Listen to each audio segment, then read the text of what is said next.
বাইরে গেলে আপনি দেখবেন যে একজন পুরুষ কত পরিশ্রম করে, কি পরিমাণে পরিশ্রম করে সেটা একটা নারী কিন্তু ঘরে বসে বোঝে না। এবং একজন নারী যে ঘরে বসে পরিশ্রম করে সেটাও আমরা জানি, অনেক অসম্ভব পরিশ্রম করে, কিন্তু সে তার মূল্যায়নটা চায়। কিন্তু আমরা যে বাইরে পুরুষরা এত পরিশ্রম করি, মাথার ঘাম পায়ে ফেলি, সেই মূল্যায়নটা তারা আসলে করতে চায় না। সে জায়গা থেকে অনেক পুরুষও কিন্তু অবহেলিত। তা আমি চাই যে নারী পুরুষ এবং সকলে আমরা একসঙ্গে মিলে সামনের দিকে আমরা এগিয়ে যাই, তাহলে হয়তো আমরা সুন্দরভাবে বাঁচতে পারবো, সুন্দরভাবে থাকতে পারবো। নারী এবং পুরুষ আমরা তো একসঙ্গে এখনো আমরা একসঙ্গে চলতে পারিনি, আমরা একসঙ্গে সামনের দিকে এগিয়ে যেতে পারিনি। আপনি দেখেন যে বিভিন্ন জায়গায় বিভিন্ন সেক্টরে কিন্তু এখনও নারী পুরুষের বিভিন্ন রকম বৈষম্য, বিভিন্ন রকম ভেদাভেদ এবং নির্যাতিত নারীরা, পুরুষরা নির্যাতিত, সব অনেক কিছু আমরা কিন্তু অনেক স্ট্রাগল করে অনেক রকম প্রতিবন্ধকতা নিয়ে সামনে আগাচ্ছি।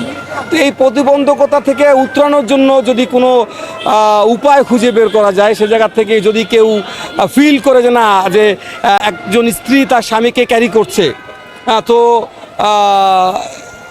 এটা তো আসলে হয় না, সচরাচর হয় না এটা। তো এরকম একটা জায়গা থেকেই আমার একটা ভাবনা যে এক্স্যাক্টলি সেটাই, যে একটি যদি এটাও একটি দৃষ্টান্ত স্থাপন করতে চাই যে না, আমরা যে কোনো সময়, কারণ আমরা পুরুষরা তো সাপোর্ট দিচ্ছি আপনাকে। আপনি বাইরে গেলে আপনি দেখবেন যে একজন পুরুষ কত পরিশ্রম করে, কি পরিমাণে পরিশ্রম করে সেটা একটা নারী কিন্তু ঘরে বসে বোঝে না। এবং একজন নারী যে ঘরে বসে পরিশ্রম করে সেটাও আমরা জানি, অনেক অসম্ভব পরিশ্রম করে, কিন্তু সে তার মূল্যায়নটা চায়। কিন্তু আমরা যে বাইরে পুরুষরা এত পরিশ্রম করি, মাথার ঘাম পায়ে ফেলি, সেই মূল্যায়নটা তারা আসলে করতে চায় না। সে জায়গা থেকে অনেক পুরুষও কিন্তু অবহেলিত। তা আমি চাই যে নারী পুরুষ এবং সকলে আমরা একসঙ্গে মিলে সামনের দিকে আমরা এগিয়ে যাই, তাহলে হয়তো আমরা সুন্দরভাবে বাঁচতে পারবো, সুন্দরভাবে থাকতে পারবো।